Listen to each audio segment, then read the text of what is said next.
Bom dia, bem-vindos a mais um webinar da DataSafer. Todo mundo me escutando? Tá certinho o áudio? Tá? Então vamos lá. Bom, para quem não me conhece, eu sou o Gustavo, sou Sales Ops daqui da DataSafer.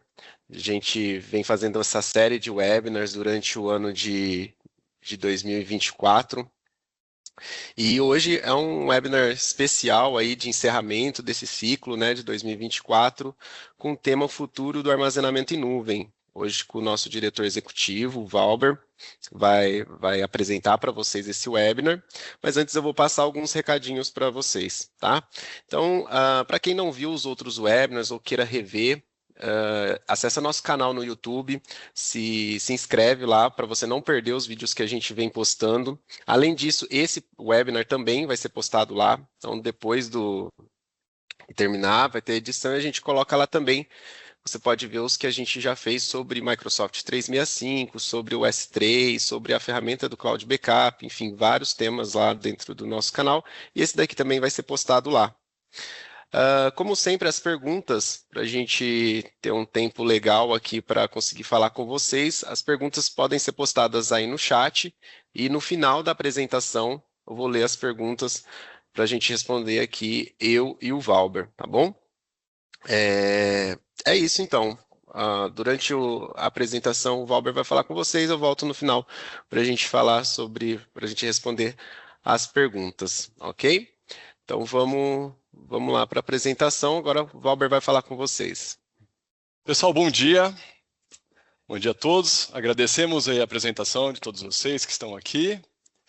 Começa com o número aqui na tela, 175 zettabytes, né? Para quem não está acostumado com esse número, né? ZB significa zettabytes.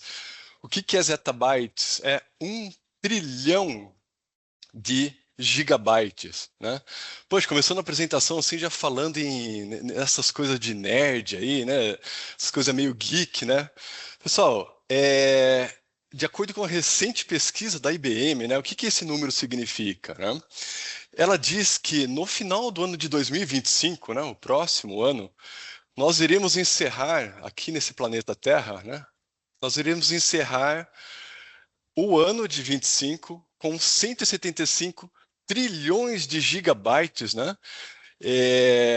de dados armazenados em todos os nossos sistemas, né, no mundo inteiro, nos iPhones, nos servidores de arquivos, nas plataformas digitais.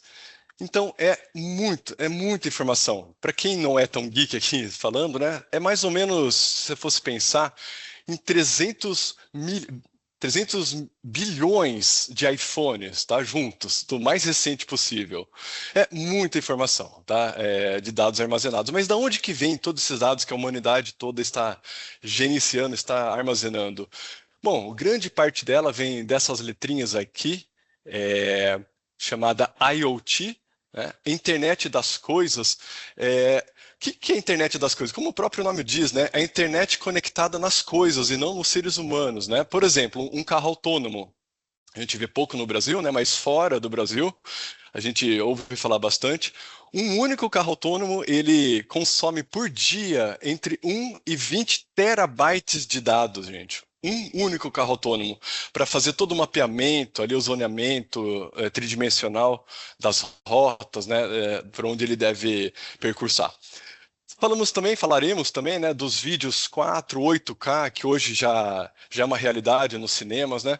Um único vídeo de 8K tem mais ou menos 180 gigabytes de dados. Imagina a quantidade de informações essas plataformas de streaming, YouTube, por exemplo, eles armazenam, né?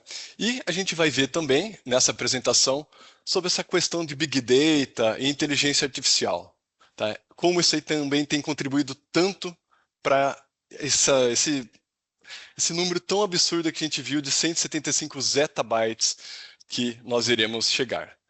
Tá, pessoal? Então, me apresentando aqui, meu nome é Valber, eu sou diretor executivo da DataSafer, e hoje nós iremos passar aqui pelo tema, o futuro do armazenamento em nuvem.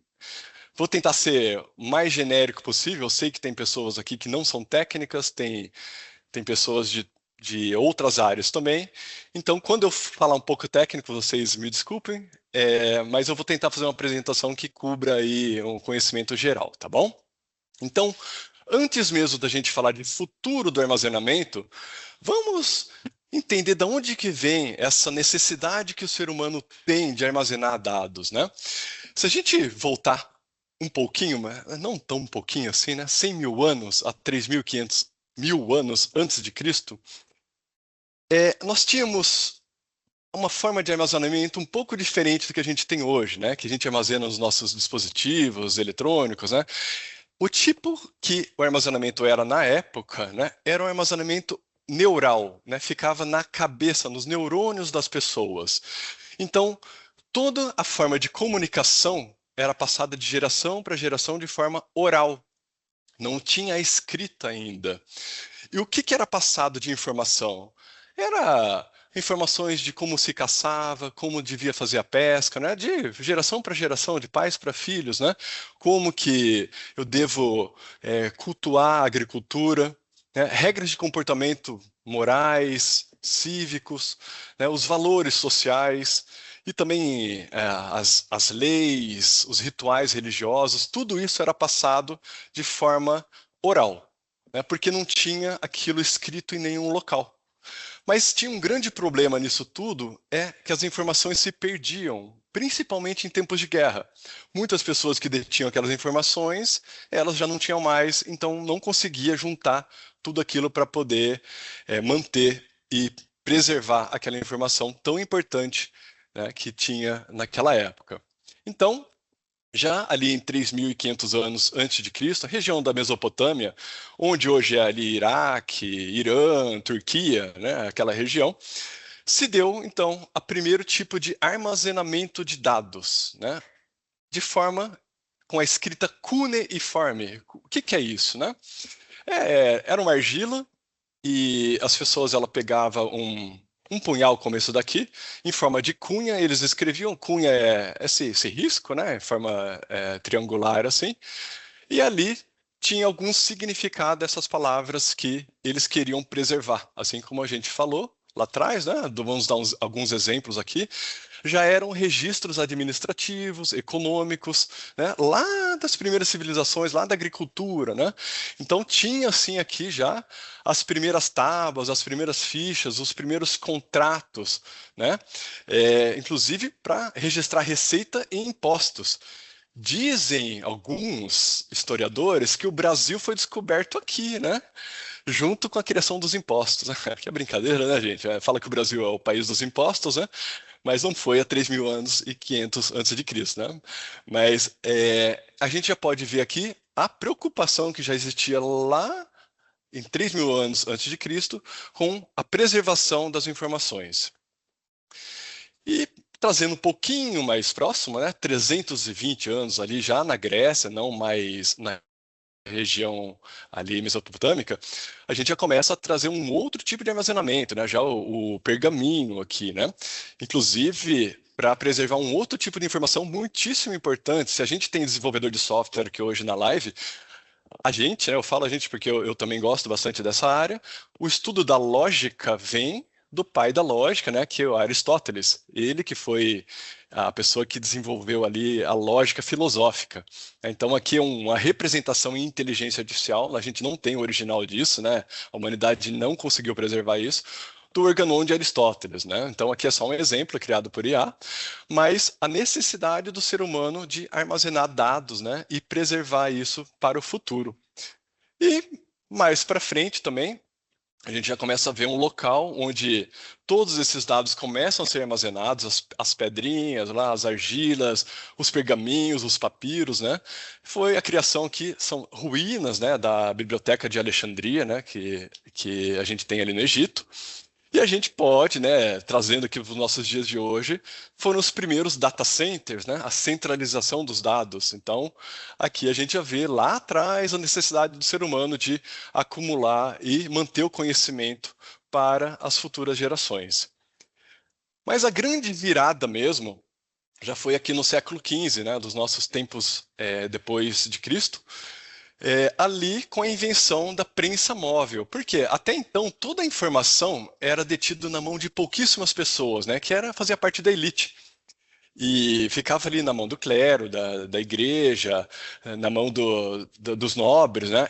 Quem tinha o poder mesmo de manter a informação, os dados, as leis religiosas, ah, os estudos científicos ficavam todos armazenados, né, naqueles tipos de tábuas, por exemplo, mas era caríssimo manter uma cópia daquilo, né? Fazer uma réplica daquilo, que era feita manualmente pelos escribas, por exemplo, né? Tinha uma linha de produção ali de copiar todos aqueles dados para quem realmente tinha condições de pagar para ter uma réplica daquilo. Então, com a invenção da prensa móvel de Johannes Gutenberg na Alemanha, em 1450, nós tivemos uma democratização da replicação da informação. Toda a informação que era armazenada e ficava na mão de poucos, né, começou então poder a ser replicada, né, poder ser impressa e muita gente ter acesso a isso, né, trazendo todo o conhecimento que a gente tem hoje devido, né, a essa invenção que foi tão importante ali no século XV. Mas vamos trazer aqui já para a modernidade, né? A gente fala, poxa, 1947 é moderno, pelo amor, né? Mas vamos lá. Alguns aqui dessa apresentação pode reconhecer alguns desses dispositivos, né? Eu até digo para vocês aqui que alguns desses da primeira linha aqui eu não conheço. Eu fui buscar saber o que é o IBM 350, por exemplo. Interessante, ele foi o primeiro disco rígido, o primeiro HD vendido comercialmente. Ele tinha 2 metros de comprimento por 2 metros de altura e ele armazenava 5 megabytes. Tá? Hoje a gente não consegue gravar um arquivo dentro de um aparelho desse que ocupava uma sala, né? E era muitíssimo caro. E mais para frente, né, 1972, já a invenção da fita cassete para armazenamento de áudios. Aí, em 76, nós tivemos aqui já os disquetes, já é da época das pessoas ali próximo dos 40, 50 anos, já tiveram contato com isso. O interessante é que em 1980, a Seagate lançou o ST506, também com 5 megabytes de armazenamento, mas ele já era o tamanho de uma caixa de sapato. Era um HD, um disco rígido, mas ele já tinha o tamanho de uma caixa de sapato, né? Saiu do tamanho de um cômodo para uma caixa de sapato e começou a ficar mais acessível. Em 87, ali já tivemos a fita DAT, né? A fita de backup. Interessante que muita gente fala assim, nossa, você lembra da época da fita de backup? Gente, é muito moderna ainda. Nós temos ainda fita de backup usada nas grandes nuvens, porque ela é uma forma de armazenamento de dados muito barata e também reconhecida pelo aquele armazenamento frio, né? Você não consegue acessar os dados na hora que você quer. Você precisa ali de um tempo para voltar esses dados porque elas estão em fita. Então, uma única fita hoje, para vocês terem uma ideia, ela consegue armazenar 250 terabytes, uma fita de backup. Hoje, o maior disco comercial da Seagate armazena 20, 25 terabytes, uma fita 10 vezes mais o armazenamento de um HD. Tá? Então, ainda é muito moderno e vai demorar demais para acabar a fita de backup. Tá? Ela utiliza bastante até nos dias de hoje. Aí, né, a gente vem para CD, DVD, os mini discs, né, lá de 1993, eram tudo formas de armazenamento que elas foram diminuindo o seu tamanho, cada vez mais, diminuindo o tamanho físico, mas aumentando o seu poder de capacidade. Nós tivemos o Zip Drive também, quem já trabalhou com isso, dava tanto problema isso, o pessoal usava para fazer backup, era um dispositivo como esse, mas aí a fita não lia, era muito difícil de ler ela depois, dava problema, só odiava isso aqui. Veio depois o microdrive, né? E já aqui, ano 2000 para cá, o SD card, que a gente até usa hoje nos nossos dispositivos, né? Eles são menores, que é o cartão de memória do celular. Mas lá atrás, a gente usava para câmeras digitais. Não utilizava o celular, era a câmera digital e tinha uma memória que você colocava dentro da câmera digital para você tirar as fotos, por exemplo, e armazenava nesses tipos de dispositivo. Mais para frente, tivemos o SSD, que é usado até hoje, nos servidores, é um disco de altíssima performance e também capacidade para armazenar dados. Tá? E agora, nos tempos atuais, utiliza-se a nuvem, né? A gente grava os dados, os nossos celulares, por exemplo, os nossos dispositivos, os nossos servidores, nosso banco de dados e replica ou armazena diretamente na nuvem. E aqui que a gente vai começar agora a entender o que é armazenamento em nuvem, para que serve, onde que vai dar isso, tá? Primeiramente, gente, vamos lá. O armazenamento em nuvem é tudo que não está dentro da empresa do cliente. Então, só colocando aqui, fazendo essa parte teórica do assunto, quando a gente tem um dispositivo físico, um computador dentro da empresa do cliente, fala que ele está on-premises, ele está local. Quando o cliente ou a empresa não está vendo fisicamente esse computador lá, é um computador, não é um dispositivo. Quando ele está acessando esse computador remotamente, já dizemos que ele está numa nuvem. Então, a nuvem é aquela coisa assim que a gente vê ela, mas não tem acesso a ela. A gente não consegue chegar na nuvem tão facilmente assim, né? E quando a gente fala de armazenamento em nuvem, normalmente as nuvens públicas, as mais conhecidas, a Amazon AWS, a Azure da Microsoft e o Google também, o Google Cloud. Quando a gente fala dessas nuvens, eles possuem três tipos de armazenamento de arquivos: armazenamento em bloco, armazenamento do tipo arquivo e de objeto. O em bloco é aquele tradicional, quando a gente tem um disco e a gente formata aquele disco. Então eu formato lá meu C2 pontos, ou se é Linux eu formato meu barra, né? E eu formato com o sistema operacional que eu quero, se é Windows, se é Mac, se é Linux, né? Eu formato com a formatação XFS, NFS, ext4, do jeito que eu quero. Mas na nuvem, como que eu formato ele na nuvem? Eu não estou vendo o computador lá, mas eu tenho acesso àquele disco. Aí eu faço a formatação do jeito que eu quero, eu só não estou vendo o computador, ok? Já quando o armazenamento é em formato de arquivo, eu já não vejo, eu já não formato esse dispositivo. Ele já vem pronto para mim, como por exemplo um NAS, um NFS, um SMB. Eu já estou falando de protocolo, tá? Já é um pouco técnico aqui, mas eu já não vejo esse dispositivo, tá? É mais pronto. E quando é em forma de objeto, fica muito mais abstrato ainda para a gente. Porque ele é uma forma assim que somente quem mexe com desenvolvimento de software ou conhece algum software que fale com esse tipo de armazenamento que vai entender para que serve. Tá? Como se fosse o Google Drive.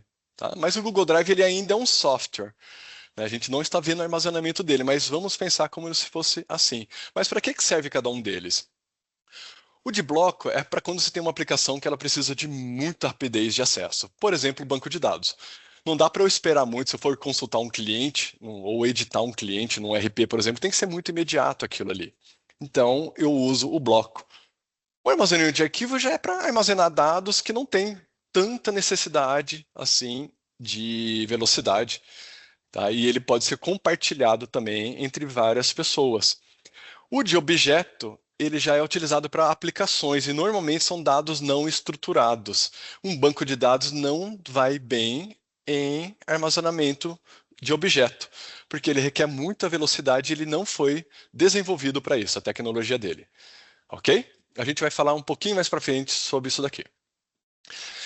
Mas qual que é o benefício para o negócio? Falando assim, uma empresa, por que ela optaria então a armazenar na nuvem e não armazenar on-premises, dentro da casa dela?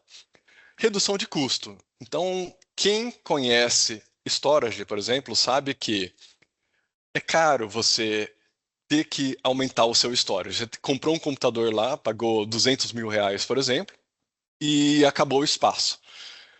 Aí você vai trocar, né? Acabou o espaço, você precisa aumentar só um pouquinho. Você não precisa gastar mais, você não quer gastar mais R$ 200.000 para comprar um segundo, porque você só aumentou 5% do espaço que você precisa. Não tem jeito, você vai ter que trocar aquele disco, vai ter que. Ele é bem trabalhoso, tá? Então o pessoal de TI sabe muito bem o trabalho que dá você fazer uma troca de storage. Na nuvem, você consome, você só paga pelo que você usa. Então, se você usou aquele 5% a mais e depois de 2 dias você não quer mais, você só vai pagar por aqueles 2 dias que você usou. Então, imagina se você tivesse que comprar um outro computador só para usar 2 dias e depois, o que você iria fazer com aquele investimento, né? Então, é uma vantagem de armazenar em nuvem. E a escalabilidade e flexibilidade também. Eu não preciso esperar tanto tempo para comprar um disco novo, para poder instalar no meu servidor, para formatar, né? Ele é muito escalável. Eu posso, a qualquer momento, aumentar. Se eu preciso de mais espaço para armazenar meus dados agora, eu já consigo armazenar esses dados. Eu não preciso falar com ninguém. Eu vou na nuvem e aumento o meu espaço lá imediatamente. Eu não preciso comprar, ver o preço, esperar chegar o disco, chamar o pessoal de TI, ir lá trocar, né? É muito rápido isso, tá? É um outro benefício. Segurança e compliance também, né? Sempre quando a gente tem algo on-premises, né, novamente, dentro da nossa estrutura, dentro da nossa empresa, tem que se preocupar com a segurança daquilo. Segurança não é só ataque de hacker, essas coisas. Não, segurança física mesmo. Aonde vai ficar? Eu tenho energia elétrica suficiente para suportar esse dispositivo? E se acontecer alguma coisa? E se me roubarem? E se queimar? Né? Já na nuvem, você não se preocupa nada com isso. A Microsoft, o Google, a Amazon, ela se preocupa com você e você segue sua vida tranquilamente. Então, são os benefícios das nuvens públicas que ofertam esse tipo de armazenamento para o seu negócio. Ok, a gente falou do passado, né? A gente falou o que é nuvem, a gente viu aquele monte de coisa lá de 100 mil anos antes de Cristo e agora para frente, né? A gente não pode falar o que vai acontecer, né? Do passado é mais fácil falar porque já aconteceu. E futuro? Nós não somos formados em futurologia aqui, não, mas a gente tem tendências, a gente vê a movimentação e, de acordo com a movimentação, a gente pode traçar uma tendência. Eu trouxe 4 aqui, tá? Existem muitas outras, mas eu trouxe 4 para a gente debater aqui. Essa questão de armazenar dados traz um problema que a gente vai olhar daqui a pouquinho, que é a segurança disso. Existe um tipo de vírus, vamos balizar o conhecimento aqui de todo mundo, generalizar, um vírus que rouba os dados das empresas. Ele se chama ransomware. Tá? Como que pega esse vírus? A pessoa ela recebeu um link do WhatsApp, ela foi ler um e-mail, ela inspetou um pendrive dentro de uma empresa, e aí ela ali tinha um vírus, e como essa pessoa estava dentro da empresa, ela conseguiu contaminar ali os servidores onde ela tinha acesso. Quando ela contamina, a empresa passa a perder o acesso a esses dados. Então, uns hackers, eles criptografaram esses dados e agora eles têm uma chave e eles fazem uma extorsão. Eles mandam um e-mail para o dono ou para o diretor dessa empresa, falam, olha, eu sei que vocês não têm mais acesso aos dados aí porque eu fiz uma invasão e agora eu quero, sei lá, 100 mil dólares, mais ou menos quanto que eles pagam pelo resgate, né? Empresas grandes, 500 mil dólares, 1 milhão de dólares, para te devolver o acesso aos dados. Né? Então, isso é um tipo de ataque que a gente vai ver um pouquinho para frente, que acontece bastante, chamado ransomware. Só que o ransomware também pega na nuvem. Tá? Não é porque eu estou na nuvem que eu estou seguro. Ele pega também na nuvem. Então, o que está tendo uma tendência é aplicar anti-ransomware nos dados armazenados na nuvem. De forma que, se essa pessoa se o hacker tentar criptografar esses dados e o antivírus o antivírus estava desatualizado ou a empresa não tinha antivírus, ele acaba infectando, mas a hora que ele vai infectar a nuvem, ele não consegue, porque o anti-ransomware ele não permite que os dados sejam modificados, tá bom? Uma outra tendência é o Edge Storage e a nuvem híbrida. Quando a gente armazena os dados somente na nuvem, tem uma percepção de lentidão relacionada quando a gente acessa os dados diretamente dentro dos nossos servidores numa empresa. Então, se eu armazeno os dados, por exemplo, na nuvem lá na Tailândia, se eu demorava, sei lá, 10 segundos para abrir um Photoshop, um arquivo grande de Photoshop, talvez eu leve uns 2 minutos. Aí o pessoal vai ficar bravo, falar, pô, antes eu abria rapidinho aqui, agora 2 minutos para abrir esse negócio. Então começa a gerar estresse dentro da empresa. Então eu resolvi um problema, né? Todo aquele problema que a gente falou que a nuvem resolve, mas ele cria outro, porque eu estou armazenando fora da minha empresa agora, na nuvem, e começa a ficar lenta. Então, uma tendência é manter um cache. Cache é uma memória dentro da sua empresa, de forma que os dados mais acessados continuam dentro da sua empresa. Mas eles também fazem uma réplica para a nuvem. Então, o que que ele resolve? Ele resolve a percepção dos seus usuários de que está lento. Então, o dado ele é acessado, ele baixa para dentro da sua empresa e parece que está tudo ali dentro, mas na verdade ele está, na nuvem, mas quando você acessa, ele traz um cache para dentro da sua empresa. Então, a gente tem uma nuvem híbrida. Um pouco dentro de casa, um pouco na nuvem, tá bom? Um pouco fora de casa.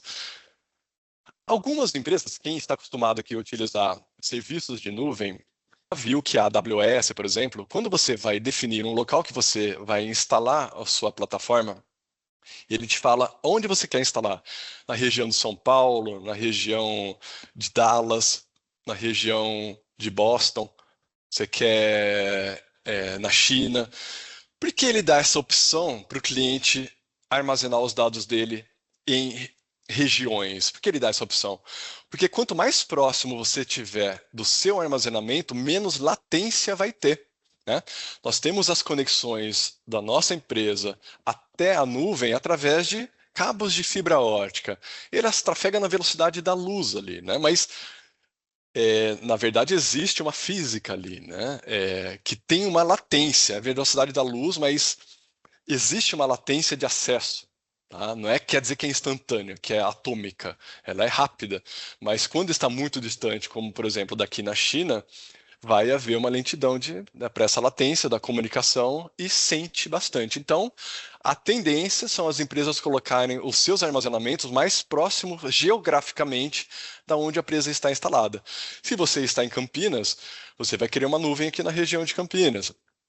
Se você está no Rio de Janeiro, a mais próxima. Se você está em São Paulo, talvez mais próximo de São Paulo, ou interior de São Paulo, que não esteja muito distante, para que você não sinta essa percepção de lentidão. Então, é uma tendência também essa tal da zonas de disponibilidade. E agora aqui, o que a gente está falando bastante, porque está no hype, né? Hype quer dizer, está no pico, né? Está atingindo um pico, que é esse tal da inteligência artificial aí que todo mundo fala, ChatGPT, é Meta AI, né? Mas, ok, como nós estamos falando de armazenamento de dados, o que tem a ver uma coisa com a outra? Inteligência artificial com armazenamento de dados.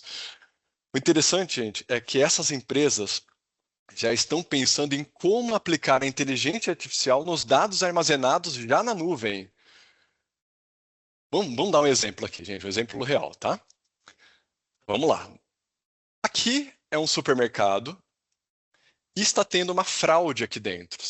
Ela tem mais ou menos 100 PDVs. PDVs são pontos de vendas, né? Onde tem esses atendentes aqui, né? E o dono aqui está falando que a cada 1.000 engradados de cerveja da marca Skol, eles só estão registrando 950. Quer dizer, 50 cervejas estão passando direto pelos atendentes e eles não estão computando. O pessoal está fraudando. Mas como que frauda assim? Tem algumas formas de fraudar, né? A pessoa pode um supermercado lotado desse jeito, a hora que o atendente foi olhar para o lado ali, a pessoa passou a caixa por baixo e ninguém viu. A outra forma de uma fraude, chama fraude dos comparsas, fala. Uma pessoa, ela combina, é um parente, por exemplo, que fala o seguinte, fala, olha, a hora que eu for passar com o Skol aí, você faz de conta que você vai ler, né, para a câmera está filmando ali o atendente, né? A hora que ele vai ler, ele não aperta o botão de leitura, para a câmera não suspeitar que ele não leu. Mas como é um parente dele, por exemplo, um amigo, ele fala, eu vou fazer de conta que eu li, mas eu não li. Aí você vai embora com a caixa de cerveja, beleza? Porque se eu não ler, o pessoal me pega depois e eles vão achar que eu deixei passar. Então isso chama fraude do PDV. Eu faço de conta que leio, mas não leio, para a câmera não pegar eu não lendo. Olha que coisa incrível. Isso é verdade, tá? Existe esse problema em todos os supermercados, principalmente quando tem essa quantidade enorme de PDV. Aí tem um tem um segurança aqui. Olha só, eles contrataram um segurança para tomar conta de tudo isso aqui. Ele fica igual um doido olhando todo mundo ali. Aí ele, pum, achei uma caixa de escola aqui, ó. Esse cara aqui eu acho que vai roubar. E passa, e passa, e passa o tempo, né? Ele dá um zoom ali. Tá ali a caixa de escola.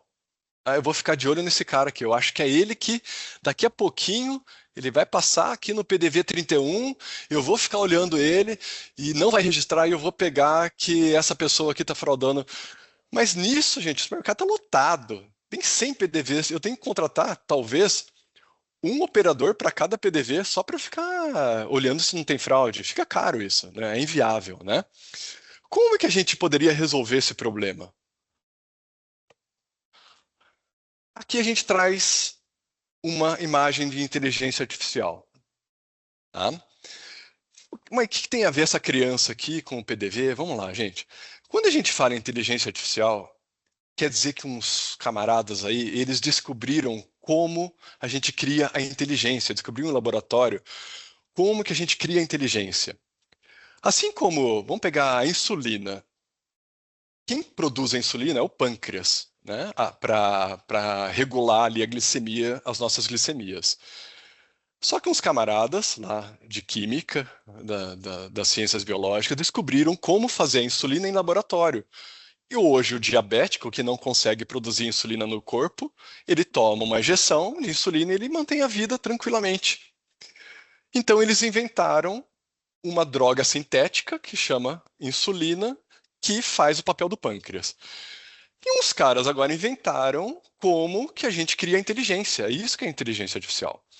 Então eles pegaram, por exemplo, como que o ser humano identifica as coisas. Uma criança, quando ela vai começar a ter contato com o mundo, ela vai usar os seus sentidos, o tato, a visão, a audição, o paladar, né? Vai pôr as coisas na boca, vai olhar, né?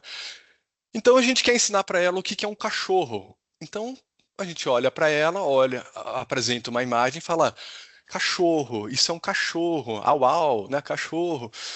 E ela começa a associar aquela imagem de um cachorro com a palavra cachorro. Ou se for em outro idioma, dog, em inglês, né? Então ela associa, né, a palavra cachorro com a imagem de um cachorro. Até que ela chega um dia e olha esse bichinho aqui do lado, e a mãe dela fala, ó, cachorro. Ela começa a falar, opa, duas imagens parecidas e ambas são cachorros, né? Então, a criança ela aprende associando as imagens, os sons e as experiências com os significados. Então, quando a gente começa a repetir as imagens, a criança ela associa aquilo ao animal. Só que quando ela erra, ela chama um cachorro, por exemplo, de gato, o adulto vai lá e fala: Não, isso não é cachorro, isso é gato. É gato. E ela assusta, ela nunca mais vai chamar aquilo lá de cachorro. Então ela já, opa, tem outra informação aqui que eu não sabia. E o cérebro humano vai associando aquilo. Ninguém nunca descobriu qual que é a capacidade de armazenamento do cérebro humano, mas é quântico o negócio, é absurdo, né? Porque imediatamente a gente associa qualquer coisa, né? Com uma palavra a gente já sabe o que que é. Aí tem a generalização também, que é o seguinte: depois que ela aprende o conceito de cachorro, ela consegue identificar um cachorro mesmo que seja de raça diferente. Se ela vê um Doberman, se ela vê um Bull Terrier, se ela vê um poodle, tudo aquilo para ela, com o tempo, ela vai entender que é um cachorro. Aí tem a tal da limitação de contexto. Ela pode interpretar um lobo e ela acha que é um cachorro.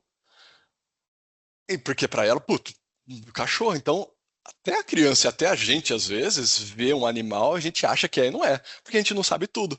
A partir do momento que alguém nos corrigir, fala: não, não, não, quando tem listra aqui não é cachorro, não é lagarto, é camaleão, sei lá, a gente aprende. Então, é assim que se cria a inteligência. Gente, estou sendo bem genérico, não dá para explicar a inteligência artificial em um slide, né?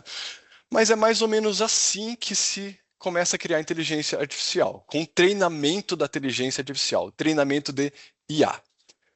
Voltando para o nosso cenário lá, se a gente for treinar uma IA para fazer o papel do operador que fica olhando o dia inteiro aqui se tem fraude, a gente tem que explicar para a IA o que é uma caixa de Skoll. Então a gente tem que falar pegar várias fotos da lata Skol, da Skol na praia, a Skol dentro de um AMPM, né, num freezer, várias Skol junto, Skol das antigas, e tem que começar a associar que aquilo é Skol, né? E com o tempo, a gente vai tirando fotos, várias fotos, fotos mesmo, tá? A gente não falou lá no começo que a inteligência artificial ela faz parte dessa imensidão de dados que a gente está criando. A gente começa a tirar várias fotos e fala, isso é uma lata de cerveja, isso é Skol. Então, a gente começa a falar tudo que é Skol. Mas a gente tem que falar para ela também que a Skol está em vários lugares, está no supermercado, no estoque, no PDV. E são para um único produto eu tenho bilhões de fotos possíveis. A Skol amassada, a Skol em cima do armário. Eu tenho que falar para ela também o que não é cerveja. Ó, isso aqui é uma caixa de Skol. Isso aqui embaixo é uma caixa de ferramenta, não é Skol, tá? Não vem falar que é Skol. Então eu treino ela, é um trabalho gigante. E o que é o armazenamento de dados? O que é a inteligência artificial aplicada ao armazenamento de dados que essas empresas estão pensando em entregar para o cliente lá no futuro? Eles já querem entregar tudo pronto já. Então é o seguinte, você tem, deixa eu pegar aqui, eu tenho um fone de ouvido aqui, ó. Não sei se vocês estão enxergando, tem um fone de ouvido. Se eu tirar foto desse fone de ouvido e eu enviar, por exemplo, para a AWS, que já trabalha com isso, eu pergunto para ele, isso é um fone de ouvido? Pum, ele já me fala sim ou não. Se eu pegar esse fone de ouvido, fizer assim, fizer qualquer forma, enrolar, e eu perguntar para eles já me falam se é ou não é. Por quê? Eles já têm tantas imagens de fones de ouvido lá, classificada, que eu não preciso, dentro da minha empresa, ficar tirando várias fotos aqui e treinando a minha IA. E eles já vão entregar para mim reconhecimento de imagens através de API. Eu consulto, eles já me falam o que é. Então, essa é uma tendência do armazenamento da IA aplicada ao armazenamento de dados que vai gerar um caminhão aí de informações que fazem parte daqueles 175 zettabytes, né, que a gente vai ter futuramente.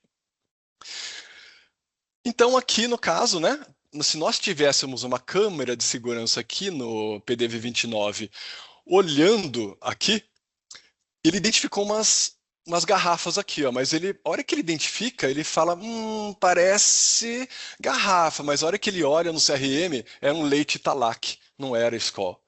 Aí ele aprende, ele fala, opa, eu fui olhar, eu achei que fosse uma Skol, mas não é. Ele, a hora que passou ela fez o bip lá, registrou no CRM, no mesmo timestamp, no mesmo instante, ele leu no CRM que era um leite integral Italac, e ele aprendeu que aquilo não era uma Skol. E ele, opa, isso aqui tem tampinha, então talvez não é mais. Então ele começa a aprender, começa a aprender, começa a aprender, tá? Gente, é um exemplo só, tá? Tem muito mais do que isso, mas isso é um dataset de um treinamento de inteligência artificial.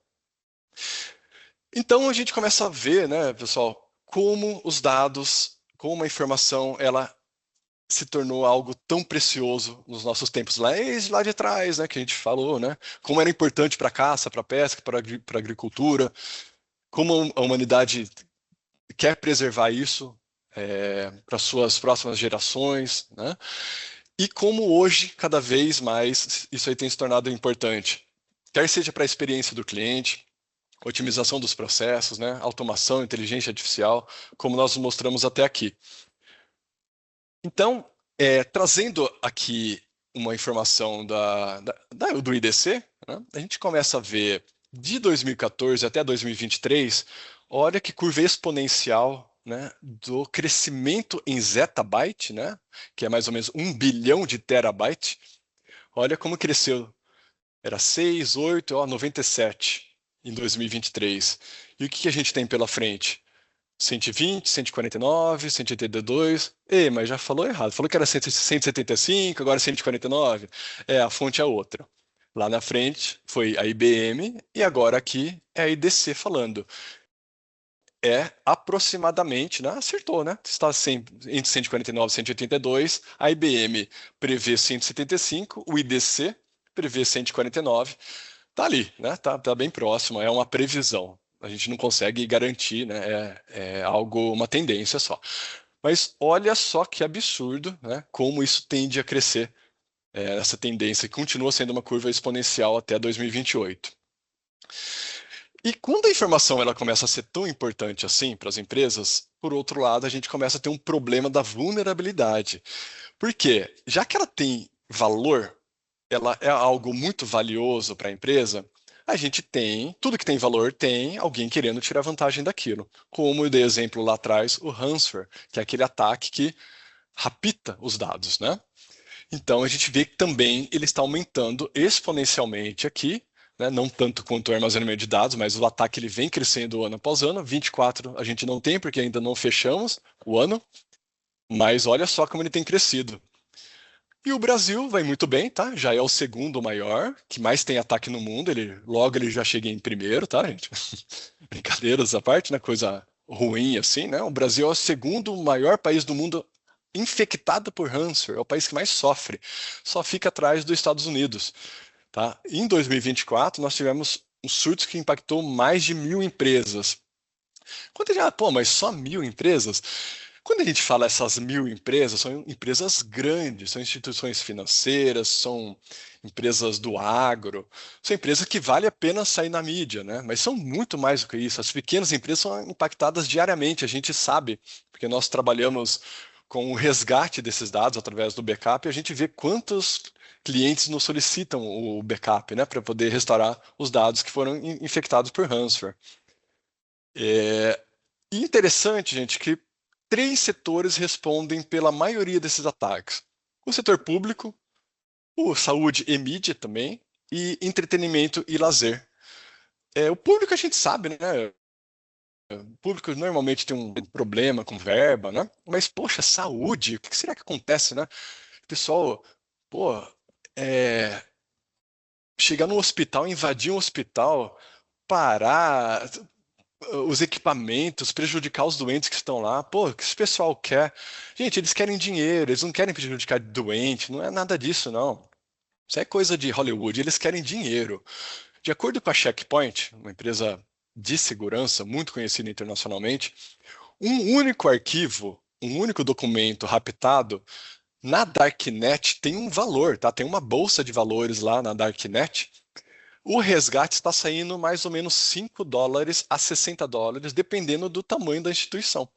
Então, um único arquivo, $5 a R$ 6 na cotação atual, então R$ 30 a $60 por arquivo. Imagina milhões de arquivos, né? Que o atacante, o hacker, ele invadiu e ele fez esse bloqueio.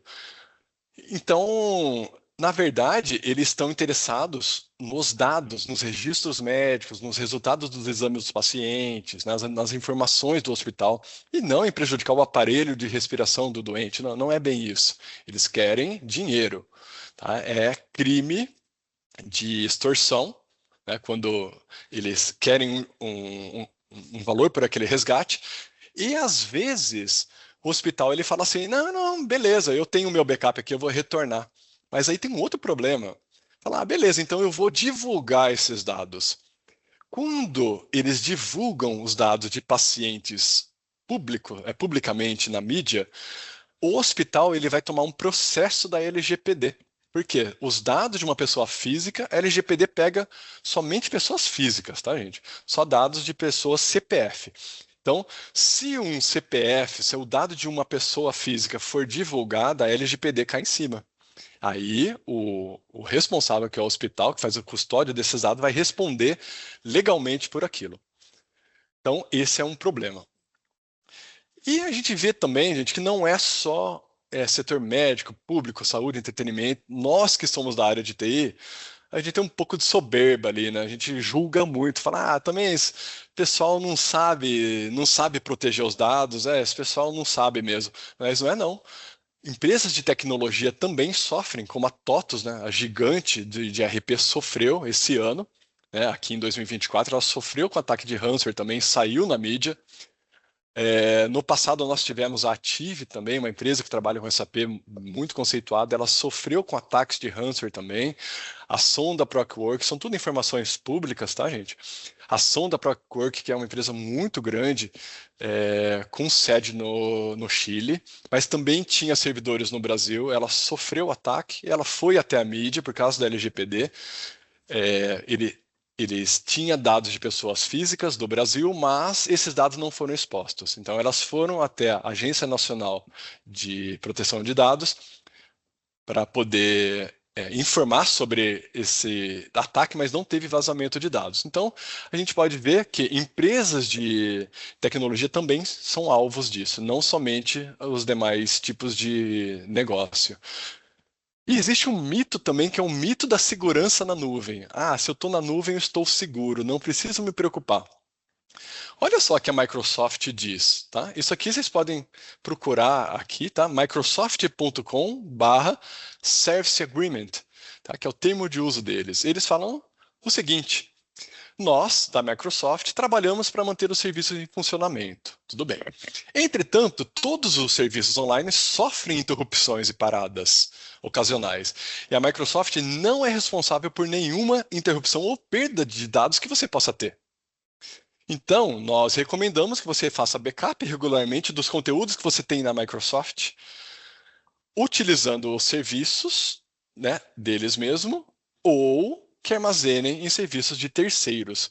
Então, não é porque você tem uma máquina virtual na Microsoft, não é porque você tem um e-mail na Microsoft, um arquivo nos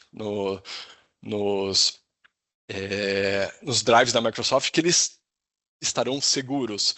Você tem que ter a responsabilidade de garantir a segurança dos seus dados, com antivírus, com anti-ransomware, com backup.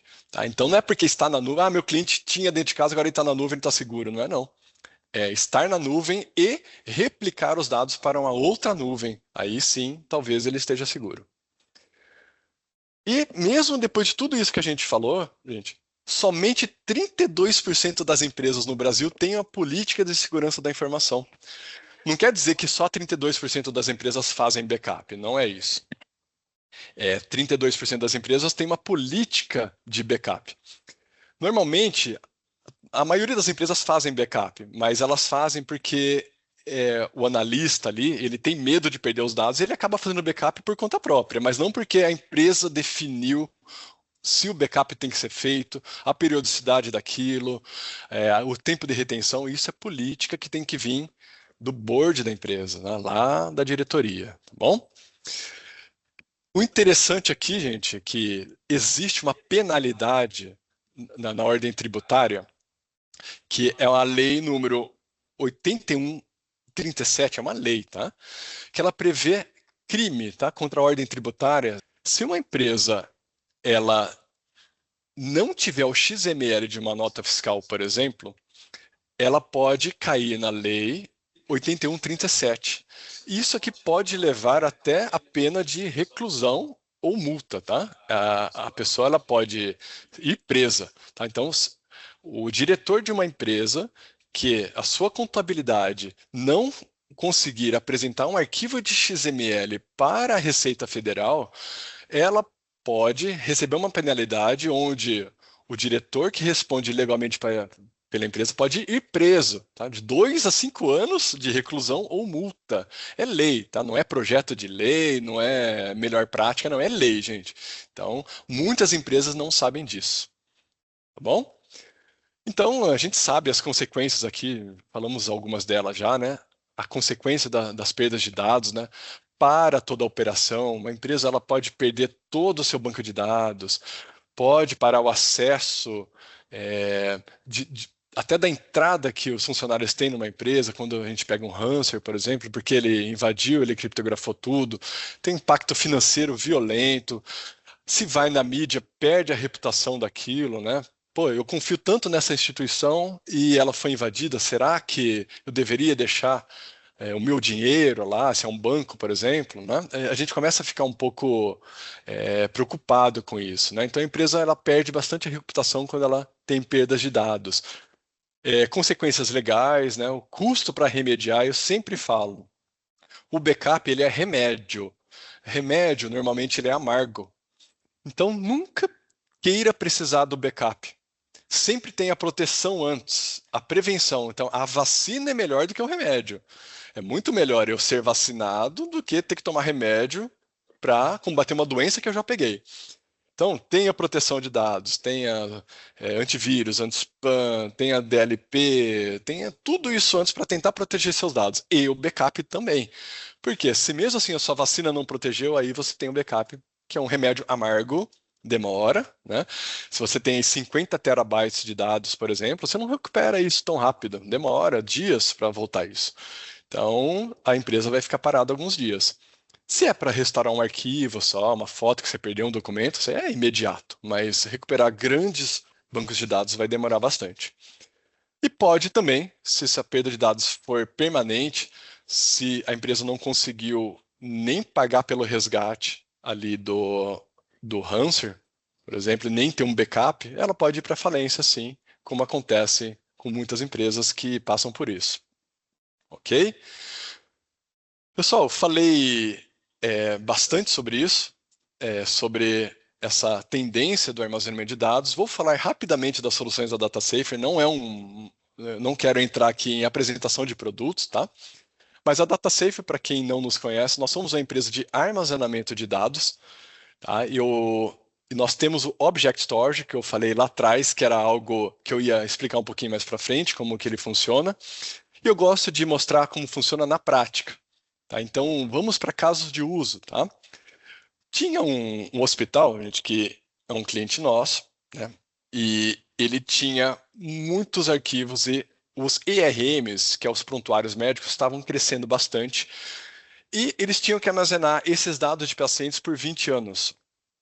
O storage local lá do cliente, ele não comportava esse crescimento, que estava cada vez mais as resoluções das radiografias, cada vez com resoluções maiores, estão aumentando. Ele precisaria fazer um investimento gigantesco para crescer aquele storage. Mas exames e vídeos, né, eles não são dados estruturados, não é um banco de dados, são arquivos. E o cliente conseguiu tranquilamente jogar isso para a nuvem. Não precisa comprar equipamentos rápidos para armazenar esses dados. E ele conseguiu reduzir muitíssimo o custo dele, não precisou fazer esse investimento e hoje ele mantém os dados somente na nuvem, de uma forma rápida, uma forma barata para acesso a esses tipos de documentos aqui que não requeriu esse investimento no passado. Um cliente nosso também, é uma escola de ensino à distância, ele pagava R$ 40.000 por mês para uma nuvem, porque ele armazenava os dados em Object Storage, só que essa nuvem que ele armazenava cobra pelo download dos dados. E como é uma escola EAD, cada vídeo que o aluno assiste faz um download na nuvem. E ele pagava R$ 40.000 por mês só para os alunos assistirem aos vídeos. Com a nossa solução, a gente não cobra nada, é R$ 0 pelo download, a gente só cobra pelo armazenamento. Ele teve uma redução violenta no seu custo mensal e é um case que a gente gosta muito de falar sobre ele, tá bom? Nós temos um cliente também, uma grande varejista chinesa, tá? Muito grande mesmo. Não fechou ainda esse projeto, já estamos há 1 ano conversando com eles a respeito disso. Eles precisam armazenar milhares de fotos de todos os seus produtos que vêm de containers para o aeroporto de Congonhas, de Guarulhos. E o que acontece é que a Receita Federal não tem condições de manter essa logística. Então, ele precisa armazenar essas imagens dentro do CD dele, que é o centro de distribuição dele, que fica em Guarulhos. E o que acontece? Ele precisa essas câmeras, elas gravam de forma muito rápida e tem uma resolução muito alta. Ele não consegue gravar direto na nuvem. Então, eles compraram uns equipamentos muito grandes, muito violentos e caríssimos, mas eles armazenam dentro do CD, localmente, porque são muito rápidas. Essas câmeras, elas gravam muito rápido.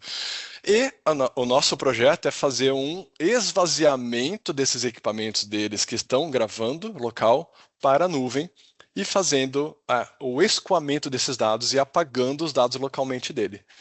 Tá? É uma exigência legal é uma exigência da Receita Federal que ele faça isso, então ele precisa desse projeto que ainda se encontra em andamento. Tá? A gente está estudando juntamente com um parceiro para resolver e ajudá-lo nessa necessidade. Então a gente falou aqui algumas aplicações, né? Armazenamento de dados de câmeras, IPs, segurança, armazenamento de áudio de call centers, área médica. Então, como que eu consigo usar o Object Storage? Para várias aplicações. Se você, seu cliente, tem uma aplicação de backup, por exemplo, as mais famosas, Vim, Commvault, Arcserve, né, as que estão no quadrante mágico do Gartner, né, eles normalmente gravam os dados em fita. Mas gravar os dados em fita implica naqueles problemas que a gente falou, de lentidão, para recuperar os dados. Às vezes a fita está dentro da casa do cliente, ele precisa gravar fora, para um evento de assalto, um evento de perda desses dados dentro da empresa dele. Então ele pode gravar num Object Storage. As versões mais novas desses softwares já permite a gravação em Object Storage. Quem conhece essas ferramentas vai entender o que eu estou falando, tá? É uma aplicação para backup. Arquivamento de dados em geral. Qualquer tipo de dado, um arquivo que você tem, um documento, que seja da Microsoft, seja um arquivo de AutoCAD, seja uma imagem, qualquer coisa, né? Pode ser armazenado em Object Storage. O interessante da nossa solução é que a gente fala que ela é econômica porque não tem esses custos de put, get, IO, PS. Os valores estão em reais. O dólar deu uma subida grande, né, ultimamente. Os nossos preços se mantêm em reais, não sobe junto com o dólar, né, não subiu junto com o dólar. E também a gente não cobra pelo download, como eu apresentei o case ali, e é uma baita redução de custo para o cliente. A recuperação é instantânea, não é aquela recuperação que leva dias para recuperar, não é cold storage, é recuperação hot storage, então você consegue recuperar a quente imediatamente os dados. Nós já temos, lembra da tendência que eu falei lá atrás, uma tendência é aplicar a proteção contra ransomware no próprio armazenamento. A DataSafer já está nessa tendência, nós já temos essa proteção contra ransomware no Object Storage, tá bom? E o suporte, gente, não é suporte somente suporte de call center, né? Não, nosso suporte ajuda você a atender a necessidade do seu cliente. Se o cliente tem um sistema que talvez possa enviar para o Object Storage, a gente estuda o case junto para ver se a gente consegue implementar isso. Dificilmente você consegue uma solução assim tão casada, né, desde economia até um suporte nesse nível de consultoria com outros players, tá? Mas é um grande diferencial da DataSafer. O Cloud Backup, só para finalizar, a gente poderia fazer uma apresentação de várias horas só para falar do Cloud Backup, mas eu vou levar poucos minutos. Ele, assim como eu falei aqui atrás, ele é mais uma aplicação de backup. Tá? Se você já está acostumado com aplicações como Arcserve, como o Vim, como Commvault, nós temos também um software de backup que faz backup de sistemas operacionais Mac, Linux, Windows, os principais bancos de dados, Oracle, MySQL, SQL Server, os menores, Firebird, Postgre, por exemplo, toda a plataforma da Microsoft 365, os virtualizadores mais famosos, VMware, Citrix, ZenServer, Proxmox, e também a clusterização da Microsoft Hyper-V ali também. Né? Então o software ele consegue fazer toda essa gestão dos dados e enviar os dados para o Object Storage. Tá? Então a gente tem um software de backup também para te entregar. Muitos confundem assim, tá, mas qual que é a diferença disso daqui para o Google Drive? A diferença é que o Google Drive não faz nada disso. A diferença são todas essas aqui, ó. Nada disso daqui o Google Drive faz. Ele não faz. Você não instala o Google Drive num Proxmox, né? Ele não se conecta com o virtualizador, ele é para outra coisa. O Google Drive vai te ajudar a sincronizar os seus dados, a ter um armazenamento na nuvem, mas não é um software de backup, não tem a ver com isso. E eles mesmos falam que eles não são software de backup, tá? A gente não pode confundir isso, ok? Então, o software de backup, ele vai auxiliar as empresas em todo aquele problema que a gente falou lá atrás.